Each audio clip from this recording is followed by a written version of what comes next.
Assalamualaikum warahmatullahi wabarakatuh. Anak-anakku semua, apa kabar? Kalian sehat? Masih semangat untuk belajar TKA SDMI? Baik, untuk pembahasan part kedua ini tentang prediksi soal TKA SDMI untuk mata uji bahasa Indonesia, Ibu masih memberikan pembahasan yaitu mata uji bahasa Indonesia, kompetensi pemahaman tekstual dan subkompetensi mengidentifikasi informasi tersurat dalam teks. Nah, soal-soal yang Ibu persiapkan ini berdasarkan Perkeban Kemendikdasmen nomor 047 ya. Di sini Ibu sepilkan ini aspek dalam mata uji bahasa Indonesia ada 3 kompetensi: pemahaman tekstual, pemahaman inferensial, dan evaluasi apresiasi. Kemudian kompetensinya ini terdiri dari beberapa subkompetensi. Untuk pemahaman tekstual, saat ini masih mengidentifikasi informasi tersurat dalam teks, dan nanti setelah 5 soal dibahas, Ibu akan menuju ke subkompetensi yang berikutnya, yaitu menyusun kembali informasi dari teks dalam bentuk ikhtisar atau bagan. Ayo kita mulai lagi, cekidot. Untuk part pertama, di video yang pertama itu kita sudah membahas nomor 1-10 dengan bentuk soal pilihan ganda ya. Nah, untuk saat ini nomor 11-15 Ibu sudah mempersiapkan soal pilihan ganda kompleks kategori. Jika dari kalian kok bertanya, loh Ibu kenapa soalnya seperti itu, pilihan ganda kompleks kategori seperti ini, pernyataan sesuai tidak sesuai. Nah, Ibu di sini adalah menyesuaikan dari apa yang ada di dalam salinan lampiran Perkeban Kemendikdasmen nomor 047 yaitu ini. Nah, ini ada di lampirannya. Ini soal untuk pilihan ganda kompleks kategori seperti ini. Tentukan sesuai tidak sesuai untuk setiap pernyataan. Ada pernyataan sesuai tidak sesuai. Jadi di sini Ibu menyesuaikan itu. Nah, agar saat nanti kalian TKA, kalian ya saya sudah pernah mengikuti itu ya, seperti itu. Oke. Ya, ini belum Ibu hapus buat tutorial kemarin. Baik. Sekarang kita mulai dari nomor 11. Ungkapan matanya berbinar senang. Ya, karena ini masih menyambung dengan teks yang kancil itu ya, kancil dan mentimun itu, kita baca dulu, membaca untuk mengingatkan lagi ya di video yang kemarin itu. Si kancil dan buah mentimun. Pada suatu hari yang cerah, si kancil berjalan-jalan di ladang. Perutnya lapar karena sejak pagi belum makan.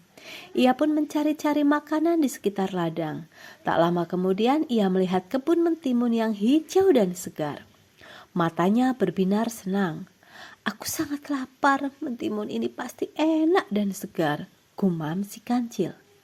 Dengan hati-hati ia masuk ke dalam kebun dan mulai memakan mentimun satu persatu. Ia tidak sadar bahwa petani sedang mengawasinya dari kejauhan. Setelah kenyang, si kancil hendak pergi, tetapi kakinya terjerat jaring yang dipasang petani. "Hai kancil, akhirnya kau tertangkap juga," kata Pak Tani sambil mendekat. Namun, si kancil tidak kehilangan akal. Ia pura-pura menangis dan berkata, "Ampun Pak Tani, saya hanya mencicipi sedikit. Saya bersedia membantu Bapak menjaga kebun jika Bapak mau melepaskan saya." Pak Tani berpikir sejenak, lalu melepaskan si kancil. Namun sejak hari itu, Pak Tani membuat pagar yang lebih kuat agar kebunnya tidak dimasuki hewan lagi. Baik, nomor 11, ungkapan matanya berbinar senang. Ungkapan matanya berbinar senang. Matanya berbinar senang. Nah, tentukan sesuai atau tidak sesuai untuk pernyataan. Di sini ada pernyataannya. Di sini nanti kalian mencentang. Kalau sesuai berarti dicentang di sini. Kalau tidak sesuai berarti dicentang di sini. Harus pilih salah satu ya, seperti ini. Seperti itu ya. Baik. Nomor 1. Yang pertama, pernyataan yang pertama. Si kancil terkejut saat melihat kebun mentimun. Terkejut. Terkejut, apakah ini ungkapan senang terkejut? Menurut kalian bagaimana? Terkejut, apakah ini ungkapan senang? Ya, coba dijawab dulu. Sudah? Oke. Yang kedua, si kancil merasa senang karena melihat makanan yang disukainya. Di sini nomor 2 merasa senang karena melihat makanan yang disukainya. Yang ketiga, si kancil bingung saat menemukan kebun mentimun. Nah, ketiganya dikerjakan. Kalian belajar bersama siapa, anak-anakku? Dengan ayah, dengan bunda, dengan bapak atau ibu guru? Oke, sudah? Oke, kalau sudah selesai, ayo kita lihat kunci jawabannya. Yang pertama, si kancil terkejut saat melihat kebun mentimun. Terkejut, apakah terkejut itu cocok untuk matanya berbinar senang? Ya, coba dulu ya, menurut ibu bukan, tidak sesuai, karena terkejut itu bisa jadi tidak senang karena terkejut ya, kaget ya. Kalau si kancil merasa senang karena melihat makanan yang disukainya, oke, sudah jelas sekali. Yang ketiga, si kancil bingung saat menemukan kebun mentimun.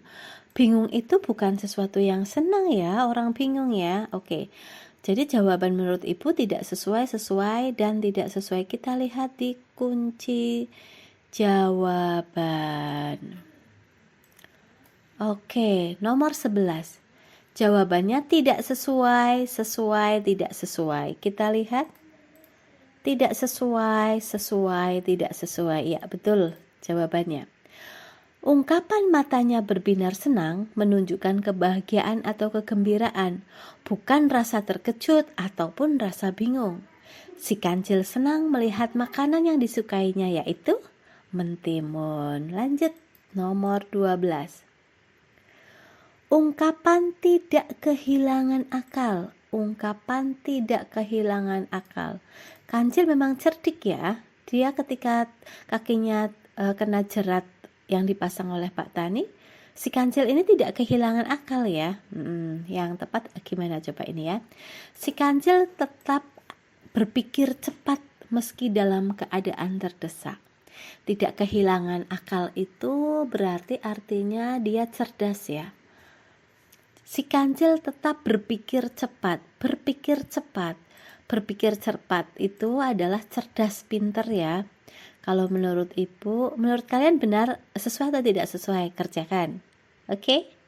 Ya, yang kedua, si kancil pasrah dan tidak melakukan apa-apa. Oh, pasrah ini ya. Kerjakan, sesuai tidak sesuai? 3. Si kancil berusaha mencari jalan keluar dari masalahnya. Berusaha mencari jalan keluar dari masalahnya. Oke, yuk. Yang paling tepat jawabannya apa? Sudah dikerjakan? Baik. Oke. Sekarang kita lihat, si kancil tetap berpikir cepat meski dalam keadaan terdesak. Baik, kalau menurut ibu ini benar, sesuai. Si kancil pasrah, tidak kehilangan akal, itu kan cerdas ya. Kok si kancil pasrah tidak melakukan apa-apa? Itu bukan kancil, karena kancil terkenal dengan di cerita fiktif itu bahwa si kancil itu hewan yang cerdas. 3. Si kancil berusaha mencari jalan keluar dari masalahnya. Nah, ini namanya tidak kehilangan akal. Otaknya berputar mencari solusi jalan keluarnya. Menurut ibu jawabannya sesuai, tidak sesuai, dan sesuai. Kita cek di kunci jawaban.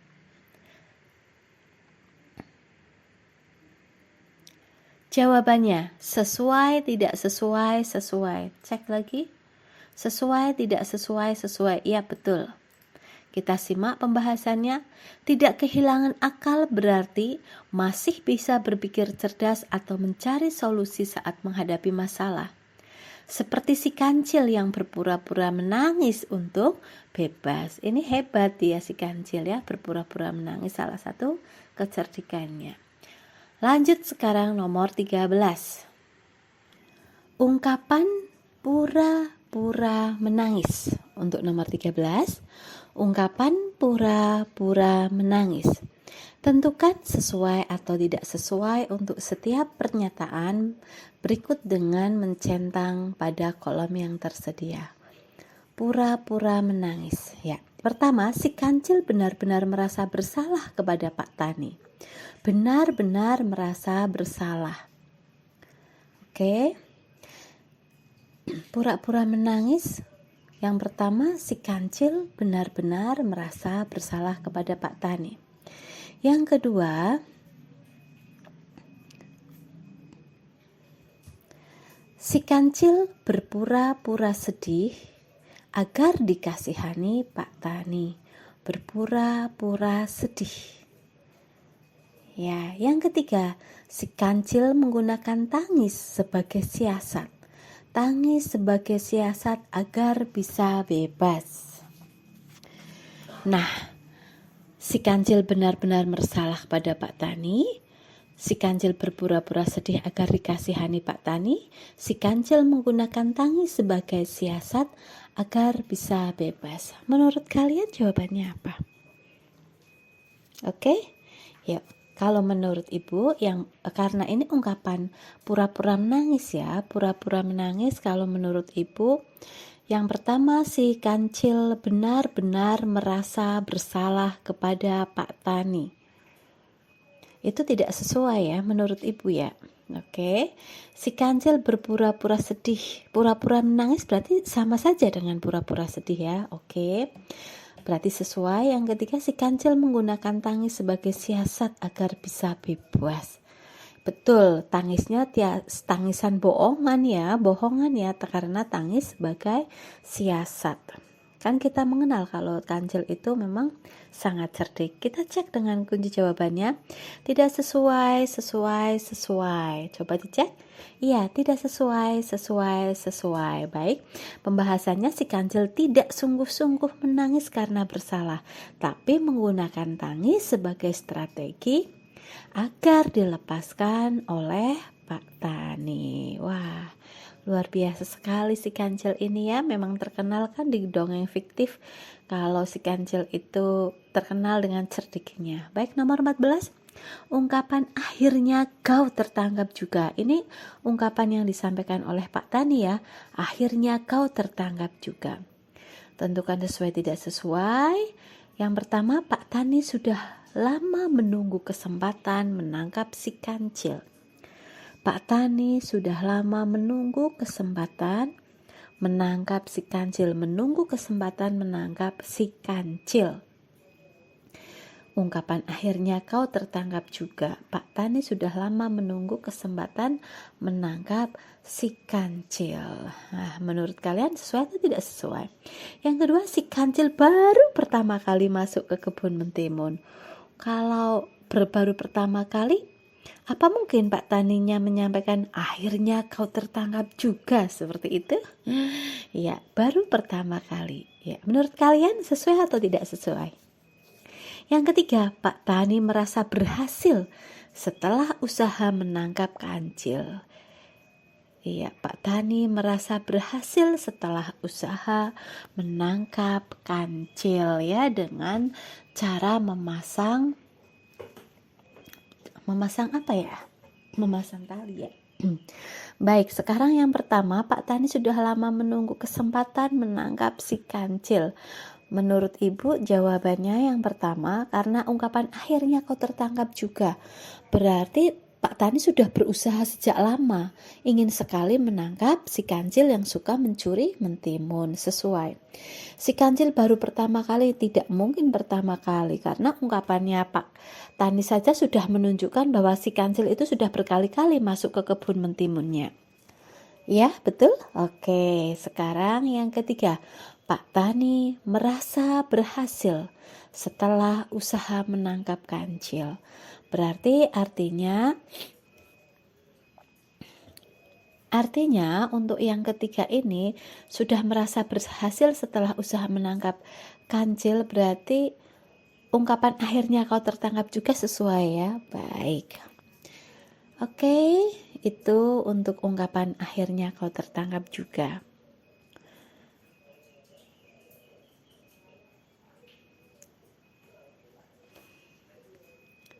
Sekarang kita lihat bersama kunci jawabannya. Jawabannya sesuai, tidak sesuai, sesuai. Kita cek. Sesuai, tidak sesuai, sesuai. Yes, betul. Pembahasannya ungkapan akhirnya tertangkap juga menunjukkan perjuangan sebelumnya dan rasa berhasil. Ini berarti si kancil baru pertama kali masuk.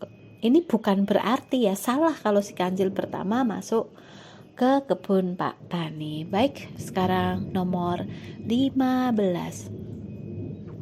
Ungkapan mencicipi sedikit itu yang diucapkan oleh si kancil. Ya, mencicipi sedikit. Padahal di teks disebutkan bahwa ketika si kancil ke kebun mentimun, si kancil makan mentimun satu persatu. Seperti itu ya. Oke. Sekarang yang pertama, si kancil mencoba membuat perbuatannya terlihat tidak terlalu salah. Si kancil hanya mengambil satu mentimun saja. Si kancil sedang berbohong untuk menyelamatkan diri. Cerdik sekali ini si kancil ya, mencicipi sedikit. Yuk kita lihat di teksnya. Ya, ini di bawah ya. Dengan hati-hati ia masuk ke dalam kebun dan mulai memakan mentimun satu persatu. Satu persatu memakan mentimun satu persatu. Berarti tidak hanya satu ya, lebih dari satu atau bisa dikatakan banyak. Baik, kita lihat. Ya, yang A. Si kancil mencoba membuat perbuatannya tidak terlihat tidak terlalu salah. Nah, ini adalah cerdiknya dia menyampaikan mencicipi sedikit. Jadi ungkapan itu seperti itu, dia berusaha keras agar perbuatan mencurinya itu tidak terlalu salah oleh petani. Jadi dia bilangnya, Pak Tani, saya hanya mencicipi sedikit, padahal dia sudah makan satu persatu. Dan si kancil hanya mengambil satu mentimun saja nggak mungkin karena banyak, betul?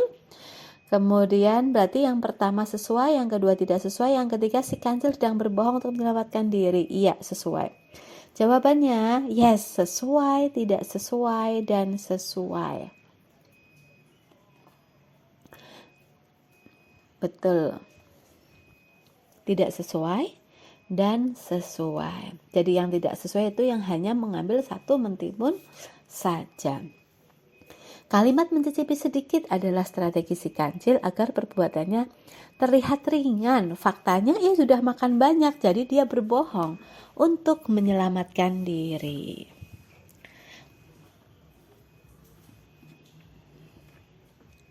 Kalian tidak boleh ya melakukan itu seperti si kancil. Baik, kita sudah menyelesaikan untuk kompetensi pemahaman tekstual. Subkompetensinya adalah mengidentifikasi informasi tersurat dalam teks ya. Nah, setelah ini kita akan masuk ke subkompetensi yang berikutnya.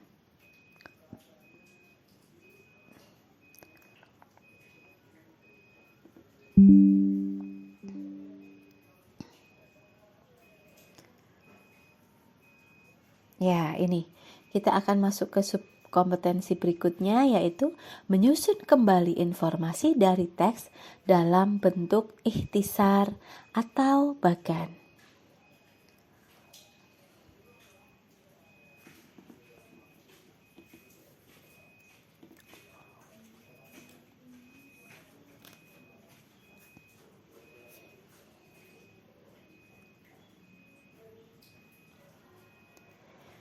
Nah,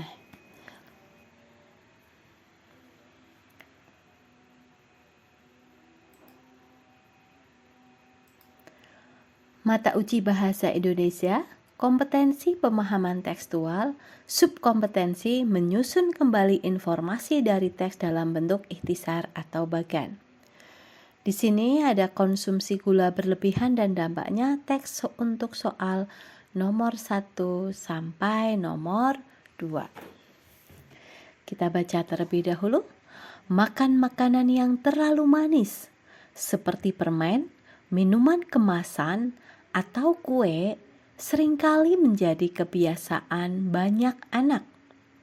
Padahal mengonsumsi gula berlebihan membawa banyak masalah kesehatan. Secara fisik, gula yang berlebihan dapat disimpan menjadi lemak di tubuh, yang lama-kelamaan memicu kegemukan atau obesitas. Obesitas membuat anak mudah lelah dan beresiko terkena penyakit. Masalah kedua yang langsung terlihat adalah kerusakan gigi. Sisa gula di mulut akan diubah menjadi asam oleh bakteri.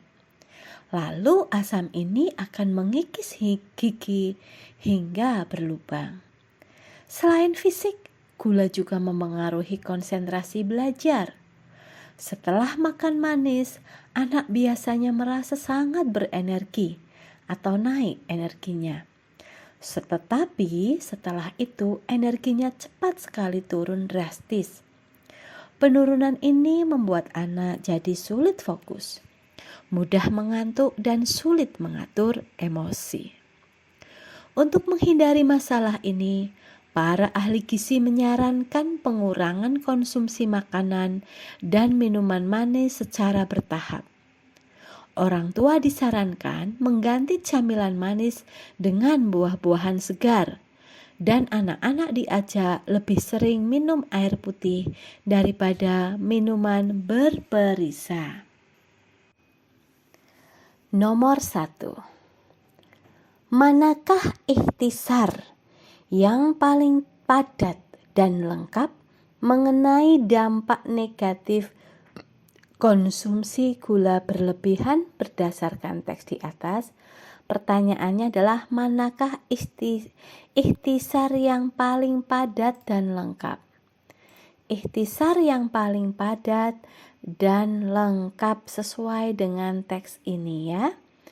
Nah, di sini kalian semua, anak-anakku semua, soal ini adalah menguji kemampuan kalian untuk menyaring dan menyusun kembali atau merekonstruksi informasi dari beberapa paragraf ini ke dalam satu kalimat yang padat. Satu kalimat yang padat atau disebut dengan ikhtisar ya. Baik. Kita lihat lagi. Di sini paragraf pertama kita ambil intinya ya, bahwa paragraf pertama ini menyampaikan makan makanan yang terlalu manis seperti permen, minuman kemasan, atau kue seringkali menjadi kebiasaan banyak anak. Padahal mengonsumsi gula berlebihan membawa banyak masalah kesehatan. Berarti di sini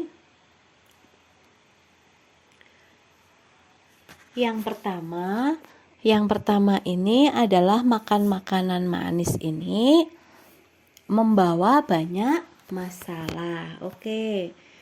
Ibu tulis di sini ya, bahwa makan makanan yang terlalu manis, yang di dalam kurung adalah intisarinya ya, bahwa makanan yang terlalu manis itu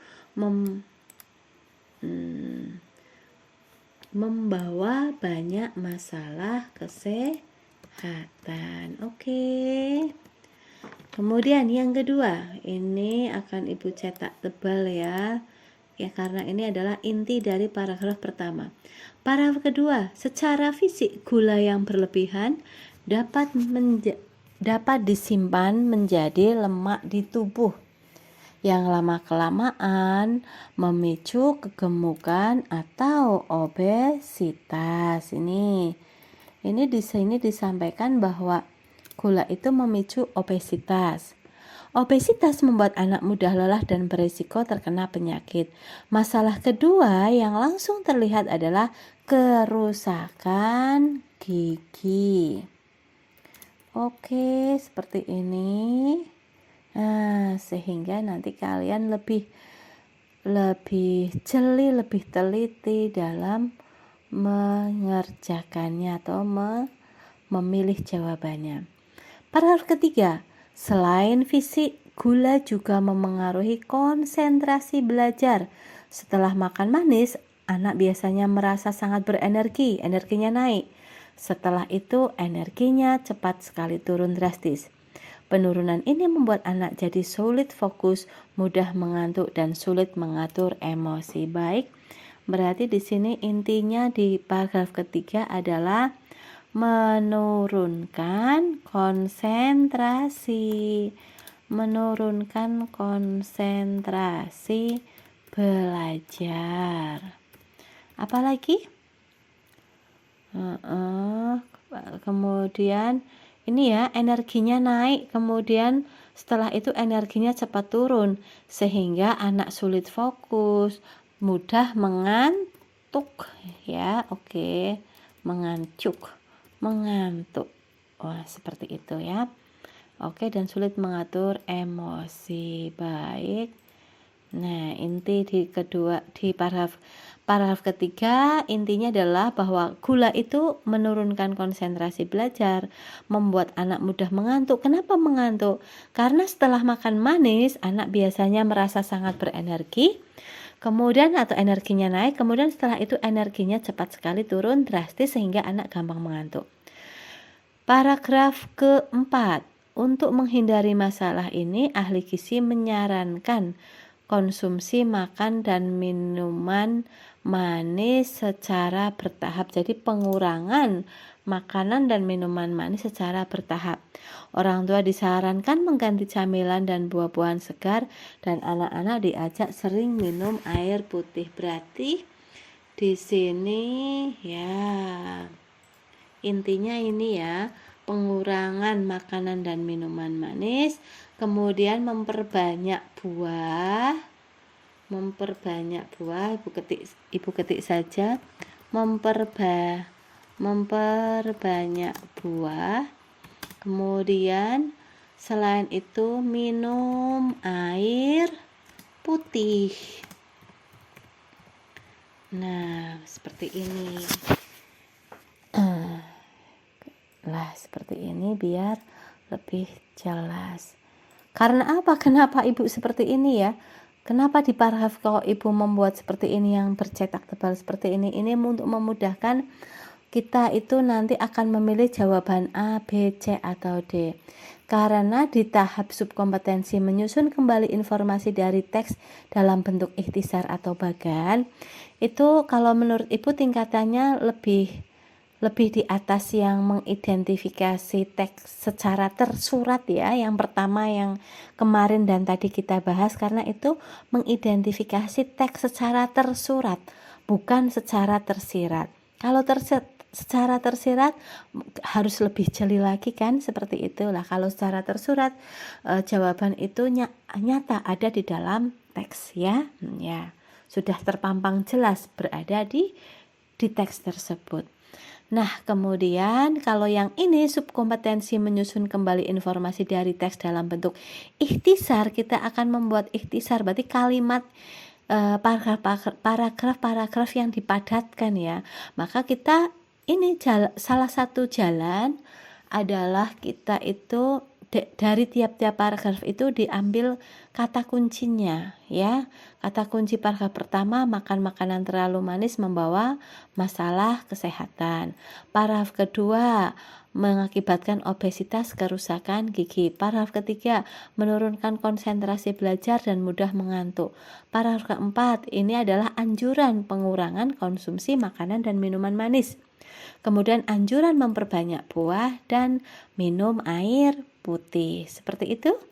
Oke, sekarang kita simak ikhtisar yang paling padat dan lengkap tentang dampak negatif konsumsi gula berlebihan berdasarkan teks di atas. Yang pertama, gula menyebabkan kerusakan gigi karena diubah menjadi asam oleh bakteri serta memicu kegemukan yang membuat anak mudah lelah. Kerusakan gigi. Kalau kerusakan gigi berada di paragraf pertama ya. Paragraf kedua nih, kerusakan gigi. Ini yang ditampilkan untuk yang A hanya kerusakan gigi. Obesitas tidak ada, konsentrasi belajar tidak ada. Ya, oke. Jadi menurut Ibu ini yang A mungkin kurang lengkap ya. Oke, sekarang yang B. Konsumsi gula berlebihan memicu dua masalah utama, yaitu masalah fisik, obesitas dan kerusakan gigi, dan masalah konsentrasi belajar. Kita lihat di sini hanya obesitas dan kerusakan gigi serta konsentrasi belajar. Obesitas, kerusakan gigi, konsentrasi belajar. Kalau menurut Ibu yang B oke lah, lebih lengkap daripada yang A ya. Oke. Kemudian yang C, dampak negatif gula adalah kegemukan yang berisiko penyakit. Kegemukan yang berisiko penyakit adalah obesitas. Kemudian kerusakan gigi. Oke. Kerusakan gigi dan kesulitan fokus serta mengantuk saat belajar. Menurut kalian antara B dan C lengkap yang mana? Coba yang C, apakah ada semua di teks tersebut? Karena ikhtisar itu kan berarti kan ikhtisar itu adalah kalimat-kalimat yang inti-inti dari beberapa paragraf ya. Oke. Dampak negatif kegemukan atau obesitas ada di paragraf kedua. Kemudian kerusakan gigi ada di paragraf kedua. Kemudian kesulitan fokus ada di paragraf ketiga ya, yang ini ya. Jadi sulit fokus, oke. Kemudian mengantuk saat belajar ada di paragraf ketiga.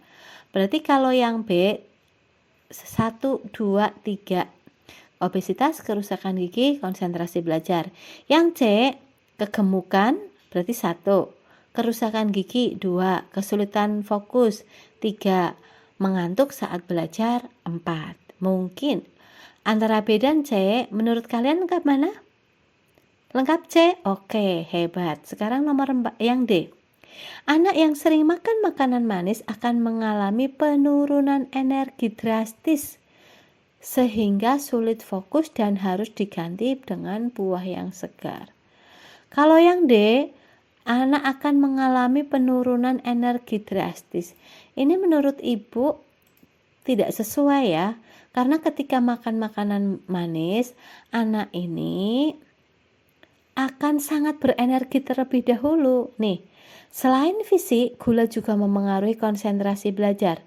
Setelah makan manis, anak biasanya merasa sangat berenergi. Tetapi setelah itu, energinya cepat sekali turun drastis. Berarti yang D tidak sesuai menurut Ibu ya. Oke, berarti di sini manakah ikhtisar yang paling padat dan lengkap mengenai dampak negatif konsumsi gula berlebihan berdasarkan teks di atas? Jawabannya menurut Ibu yang C. Ya, nomor 1 ini nomor 1 untuk subkompetensi menyusun kembali informasi dari teks dalam bentuk ikhtisar bagan.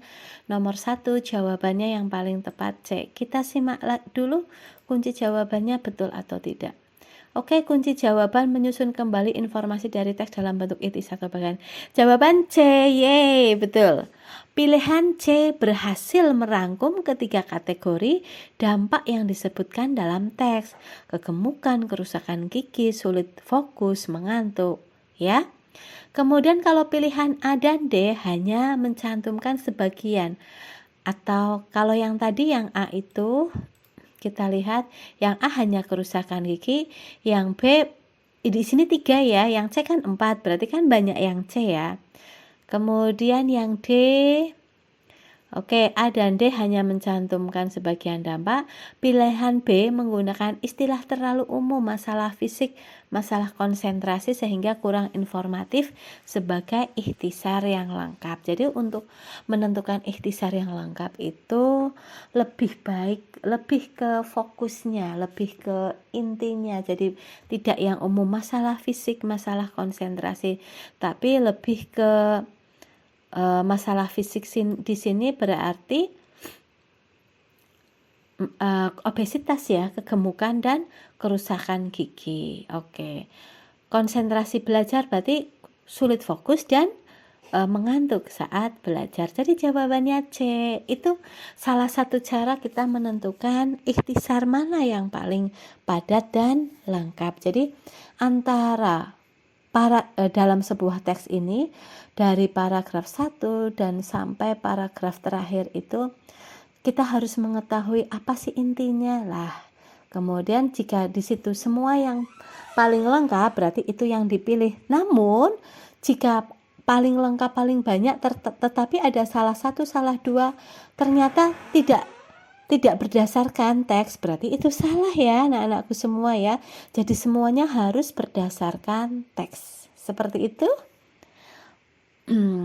Baik, kita lanjutkan nomor 2.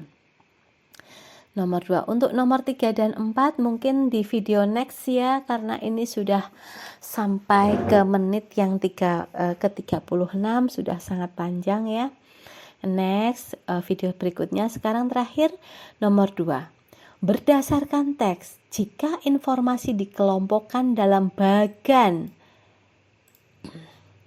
jika teks dikelompokkan dalam bagan tentang proses dampak gula pada tubuh, manakah pasangan korelasi sebab akibat berikut yang tidak tepat? Oh, ini pertanyaannya pertanyaan negatif ya. Yang diinginkan yang tidak tepat, berarti yang salah seperti itu ya. Baik, yang A, gula berlebihan disimpan sebagai lemak, obesitas. Yang B, sisa gula di mulut diubah bakteri menjadi asam, gigi berlubang. Yang C, energi naik drastis, energi turun drastis, sulit konsentrasi.